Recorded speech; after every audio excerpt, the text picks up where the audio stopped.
Ladies and gentlemen, welcome aboard the Pilot Lawyer Podcast. Thank you for your attention while this important legal information is reviewed.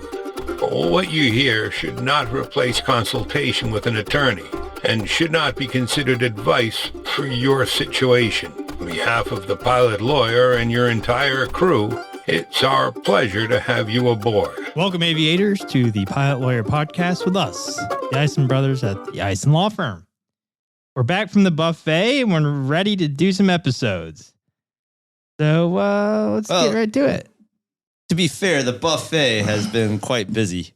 Oh, yeah, we had a trial. Been chowing down. You know, the thing about trials, you don't really appreciate this until you're in trial mode. It's just how much work it takes to get ready for a trial. I don't appreciate it at all. You don't. You did. Well, if you did the work, you would. I just kind of sit there and motion to you every now and then when you're saying something stupid. You did the opening. That's true. Yep. Yeah. So I was poised to do the closing too. We had a trial at the beginning of March, and we did very well. I'm happy to report. So well. Our wives were impressed. Yeah, they actually let us come back home because we did well. But the best part was the three of us going and staying in the same hotel and me sleeping on an air mattress. Hey, listen, you know, when duty calls, run to the bathroom. Times were good, times were bad. I had this mentor who, he was a big trial lawyer. You had a mentor? I had a mentor. Could use a Mento. Yeah. You know, Mentos. Mentos, yeah. But he said, hey, what's the big deal, Chris? It's not like we're getting in airplanes to go, on a bombing raid in World War II. You just got to get up and say some words in front of some people. I said the words. Basically. You did a real good job, Doolittle. But it's always stressful. Anyhow, so that took up a lot of time. Oh, so much time. Which kind of, we that's put why one we weren't doing podcasts. Put one in the wind pile. We were doing work. Yeah, it's crazy. And then, so that was our excuse leading up to March. What about all March? April, that was beginning of March, and then I was on vacation for a brief period. I'm sorry, I took a few days off. Sue me. Oh, wait, you will. Then what happened after that? We were poised to go to Sun and Fun. Yep, that didn't happen. Canceled that. So sorry kind for the of late trial notice. fallout. Yes, sir. Let's see. I think that's about that brings us up that to brings us present. to current. Here we are. It's just been, Logging away. having at it. Well, and then that book I was supposed to start. We gotta get that buttoned up. So the idea was I would take over doing all of the office work, and Anthony would go on a sabbatical to write this book that we gotta so desperately write. And that didn't happen. Do you think the publishers are listening to this and they're like, "Oh my God, that's fine. That's fine." Oh, hey, we're telling you right here. Okay, I ain't got no pages. We've got a few pages we got to do. We have a title. We have a working title. I have concepts of a plan. My fingers are poised over the keyboard. They're eating the planes. That being said, so if we disappear again, it's because we're writing the book. We're doing work. We're holed up back in that hotel room. I got two more trials scheduled, so at least that are probably going to go. I probably want to take another vacation here or there. Yeah. But these vacations, I'm often working on them, so don't think that I'm skirting my obligations as your counselor. Your counselor, yeah. I counsel you all the way up and down the Eastern Seaboard, okay? I've even heard tell that you've counseled people as far west as Sedona, Arizona. Yeah. I once counseled someone in Honolulu, Hawaii. What were you doing out there? Nothing. Fat cat, you're going to fat cat, I guess, huh? I wasn't in Honolulu. Outskirts. What's the deal with Maui? Is it... That's where the posh people go. That's where I went. You've been there too. Alex is too afraid of flying to get out there. Yeah. When they have a cruise that leaves from Tampa, maybe he'll.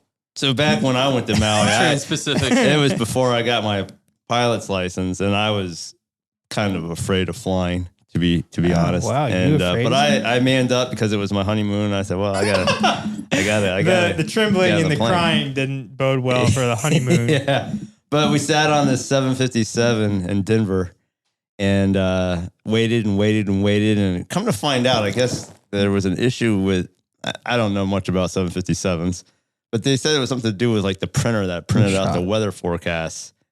I thought, well, that seems like a pretty crucial piece of instrumentation to have if you're flying over the Pacific. I don't know. Not know what the weather's doing. I don't know. Do you have eyeballs? So that didn't help. And storms. That didn't help the neurosis. Like we're flying in a storm. We got through it. So the thought though is, we're willing to take your feedback. I've also considered changing the format of this podcast.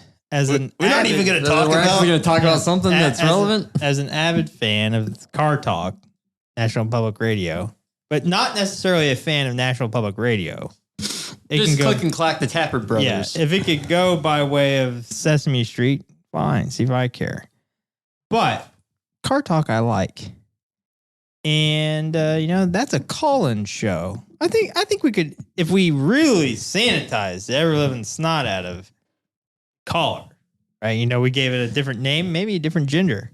That's a thing now. Well, the problem is all those ethical rules. It would be difficult to maybe have somebody come in and. Well, how does Dr. Laura do it? She's got people calling in with their mental health problems. Oh, my daughter won't. I guess if people just remain anonymous or whatever. But there's also something where it can't be so specific that. With the facts, you could figure out alter a few facts here and there. Yeah. I don't know. I just think it could be kitschy. A 36-year-old male from Tampa, Florida, calling in regarding his anxiety. Peyronie's disease. Let me say this much. So what is this episode going to be about? This is about insomnia. Insomnia. We're trying to lull you to sleep here, by God. That's the whole reason of the lead in here. What is insomnia? I just think of it as somebody that has a sleep disorder. Yes. Difficulty initiating sleep. Is it a problem getting to sleep or staying asleep or all the above? I think the interesting thing for airman medical certification purposes is that it's actually a mental health code, if you will, under the or diagnosis under the DSM-5. So the question is, well, where would I put insomnia? Is it a 18M for mental health on the medical application, or is it 18X for other illness, disability, or surgery? And so because it is a DSM-5, the Diagnostic and Statistical Manual of Mental Health Disorders, 5th edition, insomnia disorders defined under the DSM as a sleep disorder characterized by dissatisfaction with sleep quantity or quality associated with difficulty initiating or maintaining sleep or early morning awakening despite adequate opportunity to sleep. So this is a situation where... Wait, now, I got 4 kids. There ain't no early morning. Yeah, but you don't have an opportunity to sleep, by God. That's true. That's the opportunity. And when that soccer field moves in behind your house, you're fighting the government on. You're not going to be sleeping anytime soon. Who just builds a soccer field behind somebody's house? That just makes no sense. Well, you got an open plot of land and plenty of kids want to play soccer. Hey, so they're building a soccer field behind Christopher's house. Yeah, he's mad. He's going to storming City Hall. So the idea, Hall. I've already gone down and talked. He's losing. It's a losing battle. Yeah, don't hire him as a lawyer. He can't even stop a soccer field. He can't handle his own affairs. So it is a DSM. Hey, listen, I just commiserate in the struggle of our clients. We're not turning this into a soapbox. Yeah, but I understand the fighting big government. This is tiny government. You can't even fight tiny government. Tiny government. But so going back to insomnia, are they just really worried about insomnia, or is it maybe a comorbidity? I think that's a very good question.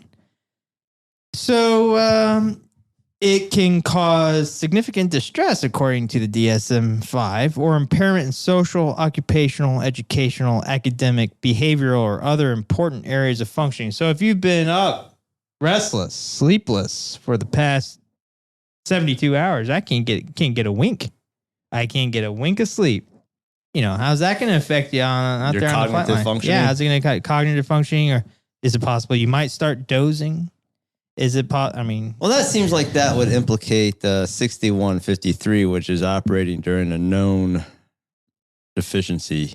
well, Is it really not a to known get in- deficiency? is I it mean, a what known is the specific? Well, that's the thing. 6153, 14 CFR 6153 says, and allow me to quote it. I don't want to. I want to hear it verbatim I'm gonna read it verbatim. from the horse's mouth. Except as provided for in paragraph B of the section, no person who holds a medical certificate issued under Part 67 of this chapter may act as pilot in command or in any other capacity as a required pilot flight crew member while that person, 1, knows or has reason to know of any medical condition that would make the person unable to meet the requirements for the medical certificate necessary for the pilot operation, or 2, is taking medication or receiving other treatment for a medical condition that results in the person being unable to meet the requirements for the medical certificate necessary for the pilot operation. So, pray tell,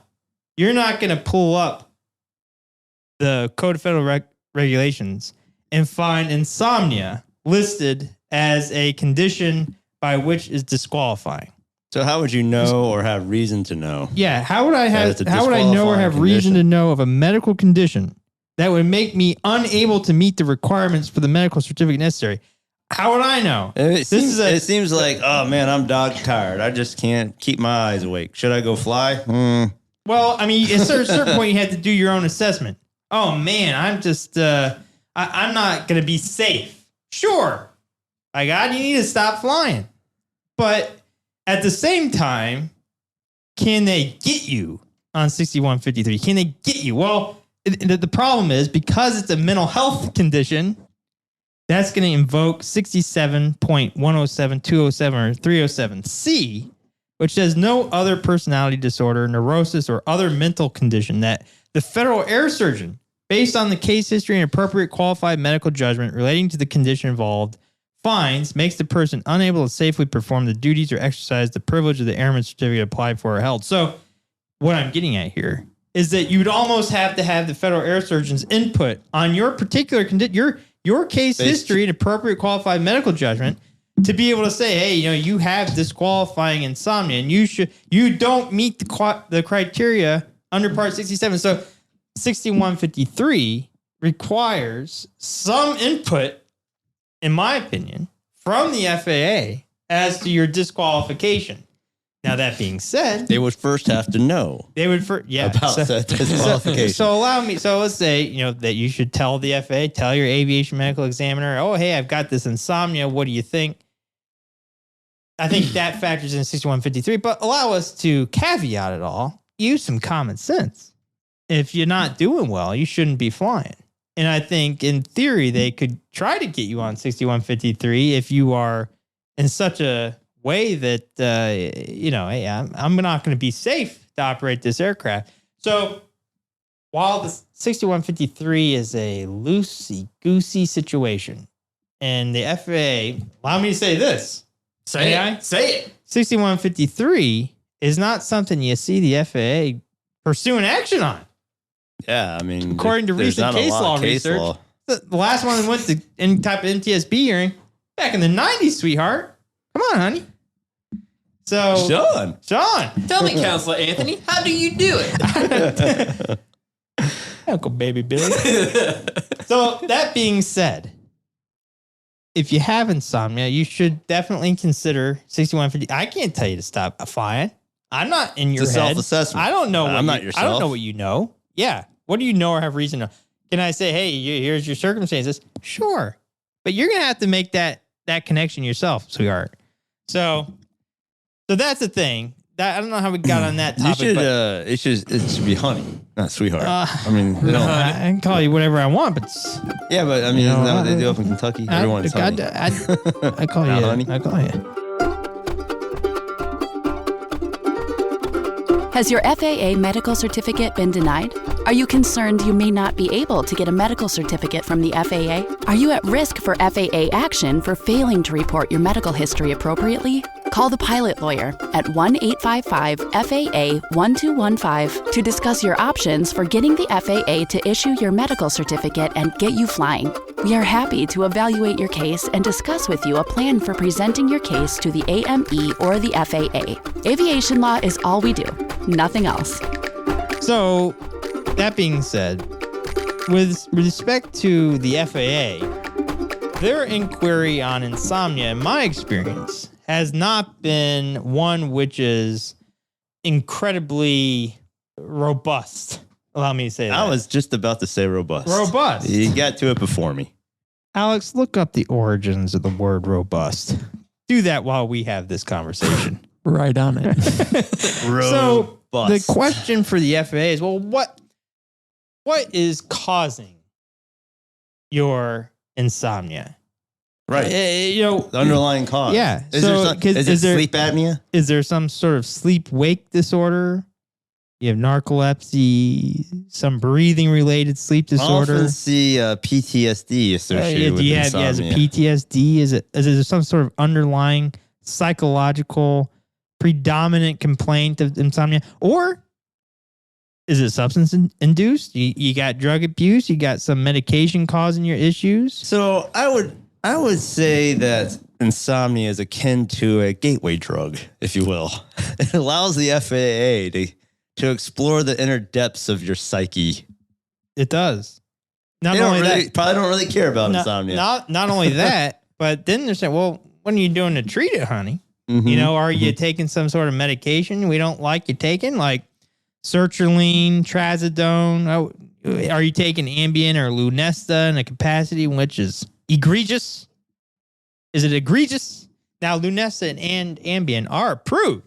It's not to say, well, you got individuals who are, work sleep shift disorders, that, hey, I'm traveling to Bangkok from, Keokuk, Iowa every month. And when I take that Keokuk to Bangkok route, I'm having a hard time, sweetheart. And then it puts you in a spot There's where no emphasis on hard, right?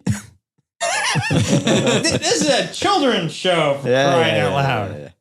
Hey, I looked up the origins of robust, and you'll find this interesting. It's Latin. It's based in Latin. Is that right? As it all is. But this is the interesting part. Is it all based in Latin? It begins in based on robur, which is oak or strength. What'd you say?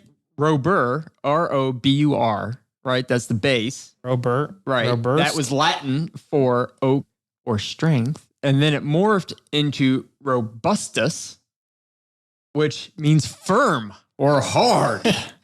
I'm surprised that chair can tolerate your robustness. You know what I mean? Right.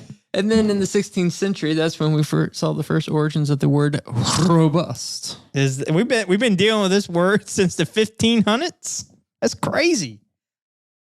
Thomas Jefferson, the forefathers, have been using the same words I have, which brings me to an interesting point.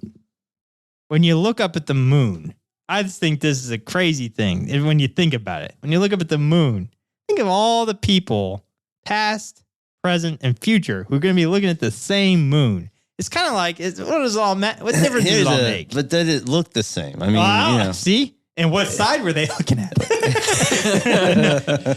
Not the dark side, sweetheart. Well, but seriously, he's got all those craters. I mean, were all those craters there per se? Yeah. How would I know? How do they know? Was the Sea of Tranquility born then? I mean, was it there? It's a crazy thing to think about. It was sometimes. just a field, and now it's a sea. You almost don't even want to look at the moon just because it's too thought-invoking. I think it's a good time for us to have our new Cockpit Conundrum. Where is this going? We're leading into the third half of the show. Car Talk reference. Just like in Car Talk, where they have puzzlers, we're going to start having our own version of puzzlers. How Click and Clack, they were always talking about, automakers suing them for saying things. We're going to have the lawyers too much. Click and Clack come back and sue us. They're finally going to get their lawyers, Dewey, Cheatham, and Howe. We really give have us a call. We'll do our next episode on narcissistic personality traits. All right. I could talk for hours on that. I know a thing or two about that. Okay. Listen, can you stop screwing around with these headphones? It's driving me nuts. That's what finally broke you. We're going to call this the Woozy Wing Walker. Okay, this is our very first Cockpit Conundrum. What's up with all the cock today? The woozy wing. Hey, the woozy wing walker. You're the pilot of a single-engine turboprop ferrying a stunt team to an air show. One of the wing walkers, let's call him Sam, feeling a bit, quote, off. No fever, no vomiting, just lightheadedness and some mild shortness of breath. Allow me to interject real fast. We're not going to give the answer until the next episode, which maybe... No, I think you can give it here. These people, given the rate at which we do we'll give it podcast. at the end of the show. How's that? Yeah. We'll just whisper it and see if anybody can hear it right before we sign off. The flight's been at 9,500 feet for an hour. You're pressurized only by Mother Nature herself, and the cabin altitude is the same as the flight altitude.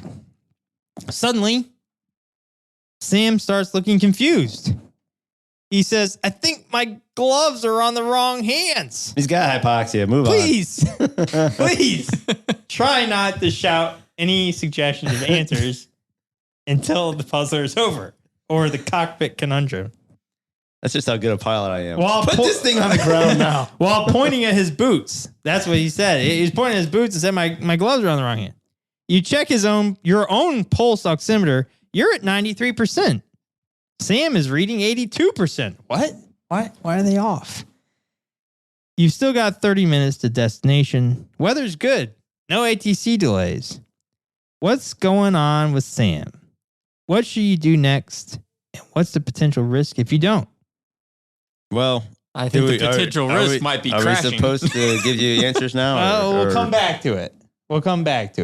And then we'll have to read it all over again. If you listen to it, you've got the little bar. You can play it back if you have to study the cockpit conundrum.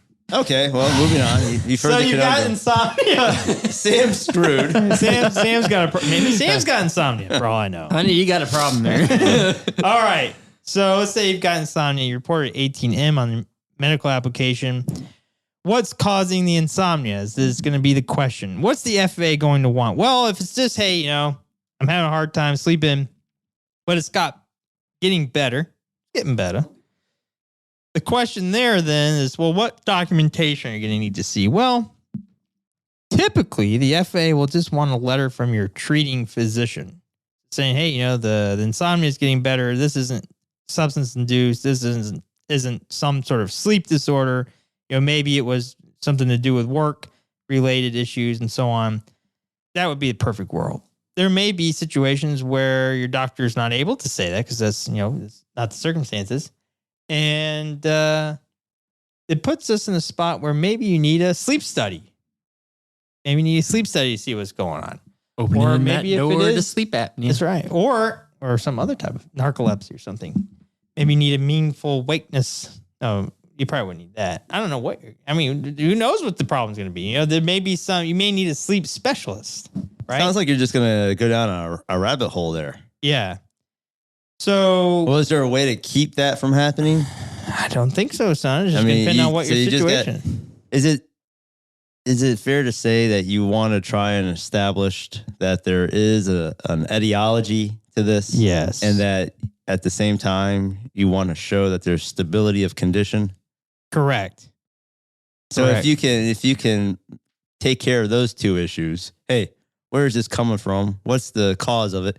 And be that as it may, I got this thing well under control. It's been stable, and you can show it's being stable through means that are acceptable to the FAA, i.e., not some type of medication usage that would be unacceptable.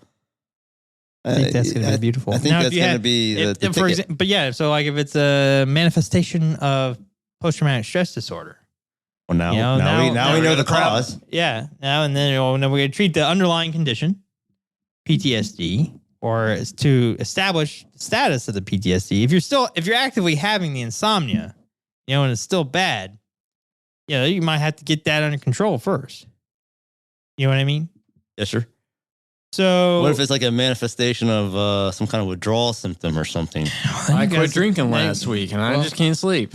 Now you've got some type of... Is that even a thing? Yeah. Is that This seems to be a thing. So if you have a manifestation, I'll say it's a thing. If you have a manifestation of withdrawal symptom, then that's going to be criteria for dependence, and you're going to have to go through the HIMSS program to establish recovery satisfactory to the federal air surgeon to get a special issuance. So it can open doors, but we'll see it a lot with people with VA disability benefits. It's one we get a lot coming through there. But again, I would say the FAA is not super aggressive. Usually it's, hey, we just want a letter from your doctor. But it's going to kind of come down to, well, what's the doctor going to say? Obviously, you can't manipulate that. It is what it is. But, if the doctor's not going to say, hey, this is resolved, you need to figure out what's going on so that you can, establish for the FAA that it is resolved and I'm doing well. I would say one thing is, you definitely don't want to go to the FAA while you're taking, sertraline or trazodone, because these are disqualifying medications. And that's going to put you in a spot where you're going to get denied just off the medication itself rather than, the underlying insomnia. So that's where things can get a little dicey there. But it's not very common that we'll see individuals denied purely for insomnia, but it's certainly something that they'll inquire about. Our recommendation would probably be to put insomnia in question 18M for mental health, again, because it is a DSM-5 diagnosis. How big a trouble do you think you're going to get in if you put it at 18X? I think you've got an argument. I mean, other illness, disability, surgery. Hey, they know about it. Illness. With the AME running up the flagpole. Yeah. Just look up and see where the origins of running up the flagpole came from while we round this one out. So can you think of any other complications that might come from, let's say you go and do a sleep study. Yeah. Now it comes up with sleep apnea. Now you've got to treat sleep apnea with an improved method of treatment for the FAA, right? Maybe you've got to use a CPAP. So again, with all things, you're trying to show that there's a stability of condition that is being mitigated through effective, approved treatment, right? That's correct. And approved to the FAA. A lot of times, though, if this was, again, the circumstance where you were going Keokuk to Bangkok, and then their situation has resolved, then you just have the doctor ask the doctor again, I'm doing great. Write the letter. And I think that's my point being is that the FAA is going to say, okay, that's fine. They're not going to necessarily, if the doctor's saying this guy's good as a dandy, he's dandy, there's no problems here. The FAA's not, I've not seen them come out on insomnia and say, oh, well, now we want you to go do a sleep study and we want you to go, do a alcohol test. Psych you out. So if they're doing that, you probably haven't really given them what they want as it relates to the doctor's letter. So you might look at the completeness of the doctor's letter. Yeah. There's a je ne sais quoi there as far as the doctor's letter. It doesn't have. I think there's something else to look up now. What je ne sais quoi? Okay, let's do this. Do you know the full idiom of running up a flagpole? No, but hopefully it's not running up a flagpole. Run it up the flagpole and see if anyone salutes it. That's the complete phrase. I use that almost every day, so hopefully it's not vulgar in nature. No, it's not. It was used by the advertisers in New York in the 50s and 60s to, see what reaction people would get to an idea. So the focus group? Yeah, pretty much. Yeah. So they apparently loved it because it's made it all the way here to Lakeland, Florida. Go ahead. Well, I think that pretty much wraps it up. What about the je ne sais quoi? You gonna give me that? That'll be next episode. Yeah, always leave them wanting a little something. Yeah, a little Learn taste. that in show business. A little taste. So, okay. Well, let's get back to Sam. I think we're rounding the base for final. Are we ready for Sam? Yeah. So actually, Sam's on final because it's my thought is that he's got hypoxia. And they just need to descend to a lower altitude and see if his symptoms. Let's see. Here's the answer. Improve. Did they set the altimeter? And we want to thank you to Chat GPT for informally sponsoring the Cockpit Conundrums. And also, if it's wrong and we sound like idiots, then I can't help you. ChatGPT's I can't help you. I couldn't even get it right. This isn't legal advice either. It's not really any kind of advice. It's a thought process. It's mindless bantering. Sam is showing early signs of hypoxia. Likely hypoxic hypoxia. It should also be noted that I've not seen this. This is all Anthony's. This is all secretive. Under cloak of night, I asked ChatGPT. From being at altitude, an unpressurized cabin. Symptoms like confusion, poor coordination, and altered perception, like mixing up gloves and boots, are classic red flags. At 9,500 feet, most healthy people tolerate the altitude well, but sensitivity varies. And Sam might have a lower tolerance or an underlying issue, such as anemia, recent illness, or even mild CO exposure before the flight. His pulse ox reading of 82% is low enough to be concerning. So what do we do next? Well, put some oxygen slip that baby down to a lower altitude. When ChatGPT's flying a plane, and it will be here in the next few years, I'm sure, it will descend to a lower altitude, ideally below 5,000 feet MSL, where oxygen levels are safer for someone symptomatic. If descent isn't an option soon, administer supplemental oxygen if available. Monitor Sam closely. Confusion can only worsen into unconsciousness. And if you don't do anything without intervention, hypoxia can progress quickly. Sam could lose consciousness, which not only puts his health at serious risk, but could cause a distracting emergency on board.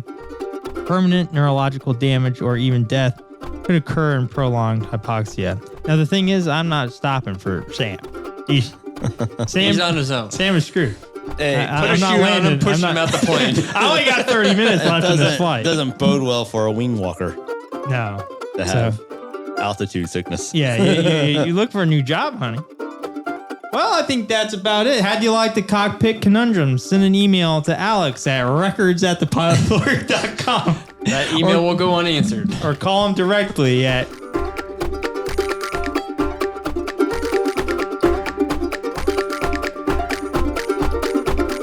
This is thepodcastfactory.com.